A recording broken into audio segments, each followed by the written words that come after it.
Well, it seems like the Chinese-US tariff trade wars is not gonna end anytime soon. So we've been giving you videos and updates as time goes by, and this week it is interesting how the Chinese manufacturers, those who are making those videos, just came out with the list of vendors that the US customers can use in order to ship directly and cutting off the middlemen in the market. Well, it's really interesting and it sparked a lot of debate in the internet, and let's just check out this debate. China is so big. If you are looking for cheaper and good quality products, please come to Easy City.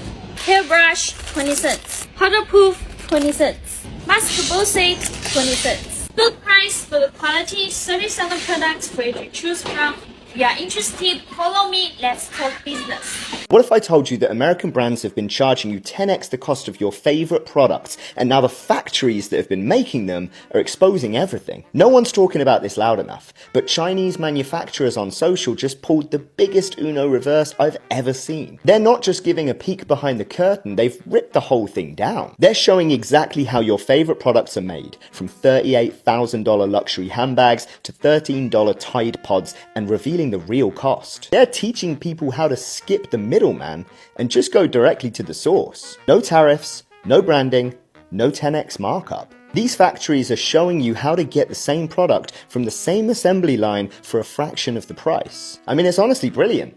And savage. Because while US retailers keep banking on blind brand loyalty, China is empowering consumers to play the system from the inside. This isn't a viral trend, it's a full-on supply chain revolution. And it's broadcasted on social. So now the question is, when you know the real cost of what you're buying, are you still going to pay full price? Watching the Chinese manufacturers spilling the tea the past few days have been so fun. I have created a list of all the suppliers and manufacturers that I've seen the past few days on TikTok. You can go to directlux.shop. On there you can find their WhatsApp phone number, their TikTok link. I will be researching and add to the list every single day. Even the laundry pots manufacturer's daughter has appeared on their TikTok account, and that was like so cute. China didn't steal the manufacturing business from the United States. The United States gave it up like a virgin on prom night. You guys literally just handed the keys over to China and says, you want to handle all the manufacturing? And that way it reduces our labor costs and it increases our profit margins? Sure, not a problem. Now, years later, it seems like the United States has buyer's remorse, like, oh my God, I can't believe you did this to us. But meanwhile, China just did what you wanted them to do. Now, here's the thing. There's a backside to this. China, being the largest manufacturer of goods on the planet, has to feed that machine. You can't become that big of a economic cornerstone and not have a lot of overhead, a lot of process, the whole 9 yards. You need to be able to not only produce as much as you're producing, but you need customers to buy all of those products. And sadly, the United States is not only one of the most fattest countries in the planet, but they purchase the most goods from China.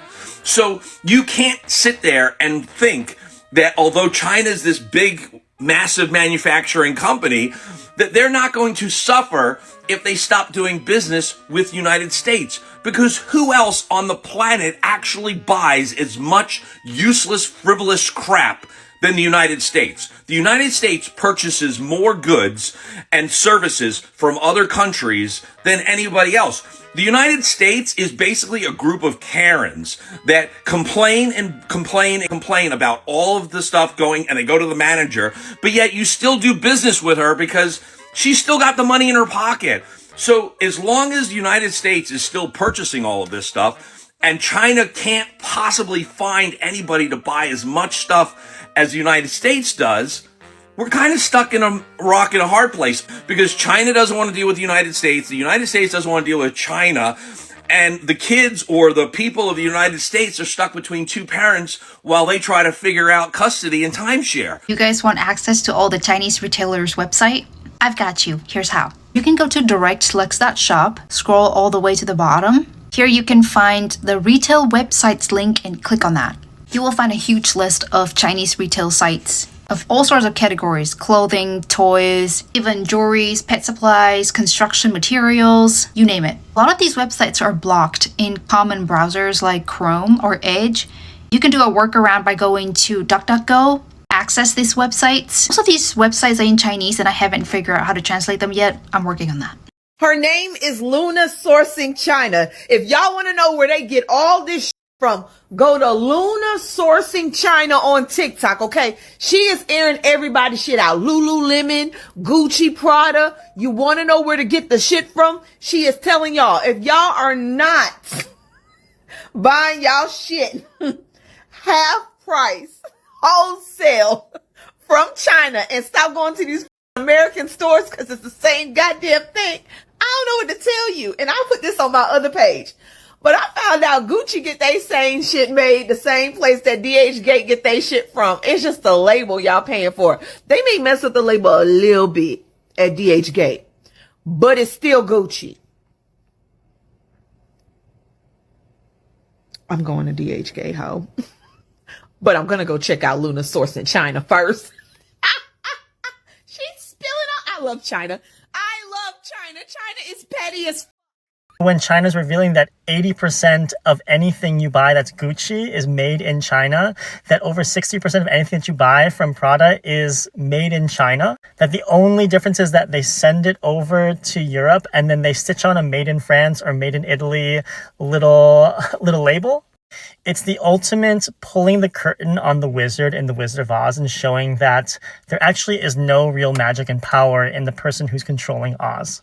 I think it's going to be really interesting because there is such a stigma of something that's made in China. There's this perception of lesser quality in the West, but when you reverse that paradigm, when you show that all these goods that you thought were better because they came from Italy or France or wherever, when actually, in actuality, it comes from China, you're forcing consumers to reckon with why they make choices.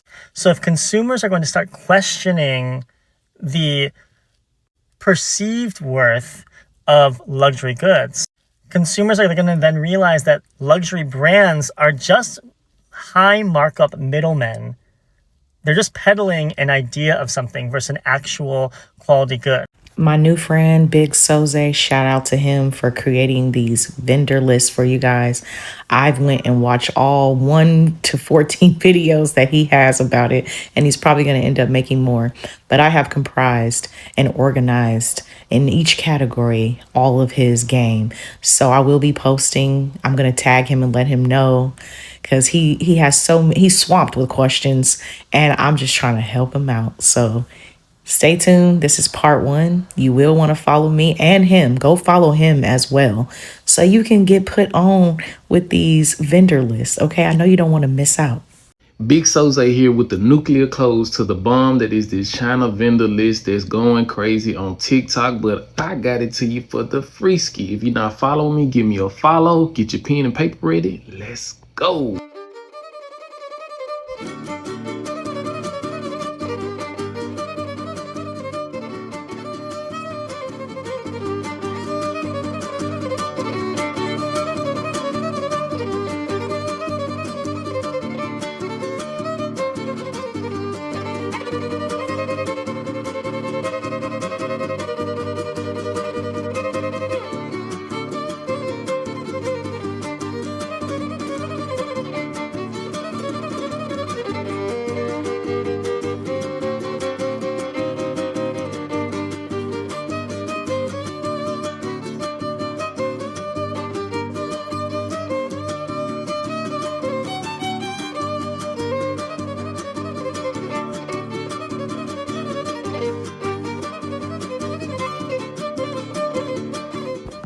Pick up your phone, bestie.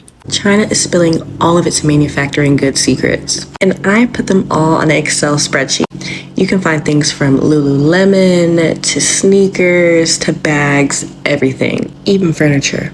This list is compiled of all the manufacturers that I've found doing research on TikTok and as well as WhatsApp and things of that nature. I'll keep updating the list as I find more, but for now you can find the link in my bio.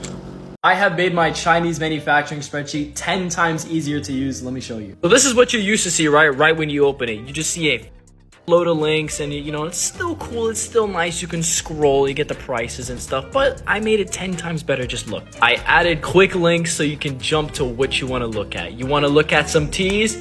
Boom, you can look at some tees. You want to see some shoes? Kablamo FN shoes. Accessories? Boom! Oh shit. Boom! I saw some people complaining saying, yo, like, I gotta scroll for 9 years to just see some shit. Nah, I made it 10 times easier for you. You're welcome. Okay, China Furniture Besties. Here is the RH Wholesaler I promised you. I seriously am not gatekeeping, just trying to keep it from getting taken down. Their outdoor furniture is absolutely gorgeous as well. I cannot wait to order mine.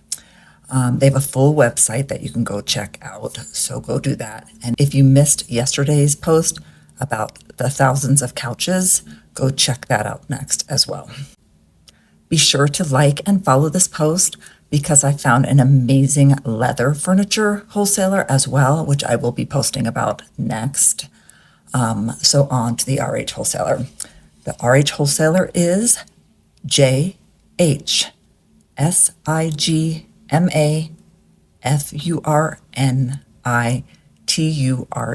The website is FURNITURESIGMA.com. Going down the DH gate rabbit hole, especially with all the tariffs going on, and seeing the ungodly amount of money I've spent on designer over the years has me pissed. As a former sneakerhead, I guess maybe I still am, but we used to look down on people that would buy DH gate shoes because they're not real and you could only wear real shoes. And then getting into designer, where I've bought so much Louis Vuitton, Christian Dior, all of these big brands, that we kind of look down on people that will buy fake, what we consider fake from DH gate. And now to find out that stuff is the same stuff that I could have been buying for $100, but I spent $2,000 on it. This makes me sick. I knew I should have put that money into an investment property or something to make me money, but I just wanted to stunt. Now I'm going to be living by what I tell my clients to not worry about designer. Put that money into real estate. Permission to be mean? Y'all are being so lame. I just feel like we have severely lost the plot on either side of the conversation around Chinese manufacturers creating luxury goods. On one hand, you have the camp of fashion people who, for some reason, will defend these European luxury brands as if their life depends on it, as if these aren't private equity-backed, profit-making machines. Maybe because you've already invested thousands of dollars and you don't want to look stupid, that you cannot believe that they would take cost-cutting measures in order to increase their profit. Be so for real. Did we all just forget about this?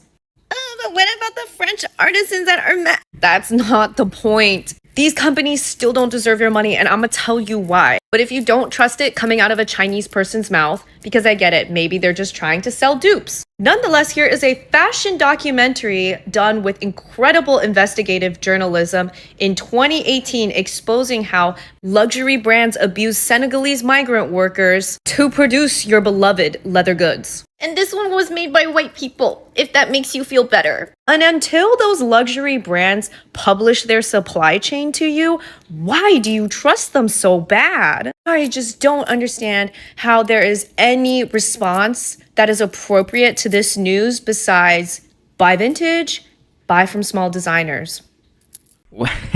There's a lot to unpack from this video, and there's a lot to unpack from this US-China tariff war. It has also sparked a lot of innovative or creativity in it. Like I'm seeing some people creating, website or spreadsheets where it guides people in getting these manufacturers that make similar products to those luxury brands. And I'm also curious about the end game of these luxury brands. How are the sales going to perform? I'm really curious. Like I'm waiting for charts, I'm waiting for data expressing how the performance of these products are ongoing since this expose, like in the last, let's say the start of this month, April. Are the sales going to tank or just going to retain? Are people still going to be loyal to these brands, or are they going to shift to buy these dupes from China? And do you think these manufacturers lists are also legit? Let me know in the comment section down there below. Let's interact.